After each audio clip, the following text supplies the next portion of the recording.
I'm the Angry Guildmaster. Time to get good at playing Warcraft. Okay, so you've managed to come as far as not sucking at your chosen class and spec. You don't get kicked from heroic pugs anymore, you get a regular raid spot, or at least get picked off the bench often, and you feel 100% comfortable with your rotation. Time to push forward and learn how to excel at your class. First off, keep your alts shelved. You're still learning your class. Don't spend extra time wasting it on some toon that will never see half as outside of bad pug. Every minute you spend on an alt, you're taking away from getting better at your main. Most of the time, elitist jerks suck. Depends on the writer that has been assigned to that class, but I know the priest and the shaman writer sniff glue. They're still pretty good with their enchants and gems and stuff, but it's time to branch out and think for yourself. There are also better websites out there that specialize in your class. For example, I go to shadowpriest.com. I know there's a good chamois one out there, but I can't recall the name. Hunter one for sure. Anyway, you get the idea. Go Google. Look beyond the first post. There's some very knowledgeable players out there that will post about their individual theory crafting. You may be surprised and enlightened by what you read. But Ral, I don't want to study for a game. Fine then. Enjoy your mediocre playstyle, benchwarmer. Pick a hero. Better yet, pick 3. Go to WoW Progress and look to see who the best guilds in the world are. You should already know most of them. Go to their armory. Look for the best of your class. Look at their gems, enchants, reforging, glyphs, specs. Be smart and ask yourself, why would they choose that glyph over the one elitist jerk suggests? Make sure you compare all 3 of your heroes. See the differences in them as well. Also, if you're dumb enough to just copy one of their specs blindly without thinking of why, then you might have just copied a spec they built for a particular encounter they're working on, or even something they were just testing. Besides, if you're still at the point of blindly copying anything about your toon, then you're not ready for this step. Also, build 2 specs, and no, I don't mean a PvP spec. If you want a PvP, do it on another toon. Seriously, this is supposed to be your raider. You should have a single target spec and a utility spec. Your single target spec should be fine-tuned to put out the maximum DPS on a raid boss. Don't fuck with it. That's what your utility spec is for. A lot of good raiders will use their second spec as an AoE trash spec, or a kiting spec, or a testing spec to try out new things. Also, some people like to build a spec specifically around a specific progression encounter that the guild is currently working on. A fantastic idea, really. But Ral, my second spec is a healing spec. Oh good, then you are a fine player to come off the bench because you can fit either role. As a filler, grats on your lifetime mediocre medal. You want to really excel? Pick a role.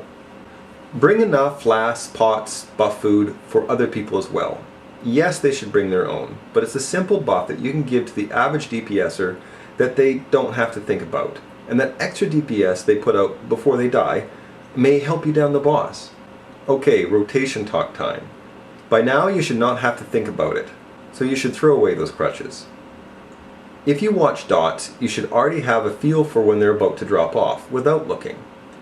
Trust your instinct and internal clock. As for procs, it's okay to have an add-on that helps you watch them. But there are general sounds or animations that get triggered as well. You should be feeling at one with your toon and should not be struggling with it anymore. If you insist on keeping those add-ons, then you're only nerfing yourself. You don't know how fast you can run without getting rid of those things that are slowing you down.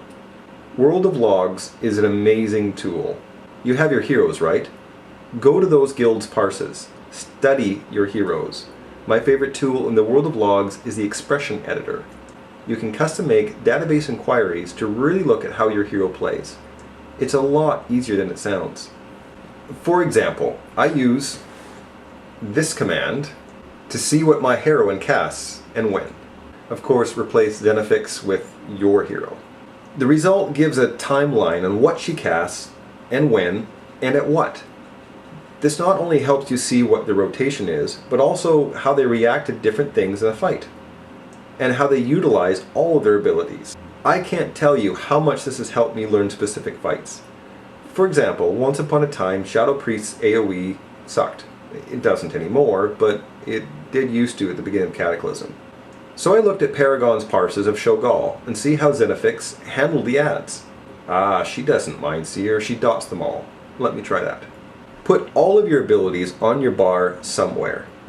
Keep them grouped intelligently so you're not searching for them when you need them. Ellie shamans can heal in a pinch, and it goes way beyond that. I can't tell you how much it grates on me when I ask somebody, why didn't you use this specific spell? Oh, it's not even on my bar. Okay, that excuse is fine for mediocre players, not for you. Read every single one of your abilities and think about how it can be used. Yes, Ellie shamans, you do have Frost Shock, and it can be used to slow down mobs. Weird, huh? Go beyond tank spot. There are many websites and video makers that make boss strats. Yogcast, the Cynical Brit, Boss Killers, hell, just reading Wowpedia is great. Tank spot is just one way of doing things, and as we all know, they miss a lot. Seeing how other people tackle the same boss gives you more insight. Your specialized websites for your class may also have specific class-oriented strats for each boss. They are golden. Don't be afraid to suggest alternative strats if you think something will work. I had somebody suggest that our Holy Paladin should put on Righteous Fury and she could tank the ads while healing. Terrible idea, but it was fun to try. And when a raid leader asks for a volunteer to do a specific job, yes, that means you. Will it hurt your DPS? Who gives a flying crap? Your rotation should be so instinctual by now that you'll be surprised at how well you can keep it up while multitasking. Yes, you may fuck up once in a while. Where's that gong? But that's because it's new. Nobody is going to do it perfect for the first time. And once you get it, you will find that it'll fit in your natural rotation just fine. Hell, I bet you will still be able to beat the mediocre DPS by a large margin. If your class usually gets a job that's more suited to them, practice that role. I'm looking at you, mages and hunters. Learn to kite. You'll be expected to do that job often, and learning how to do it in the middle of a raid is not fun for anyone. Sorry, but playing mages and hunters are easy. Finding a mage or hunter that can play their class properly, with CCing and kiting and misdirecting, things like that, is hard. If you can master your utilities, you will always find a spot in a raid. Smart players get picked first. So there you go. Follow these steps, and you may soon be seeing yourself on the meters as top 5 on a regular basis. Or the last one standing on the guild's first Ragnaros kill.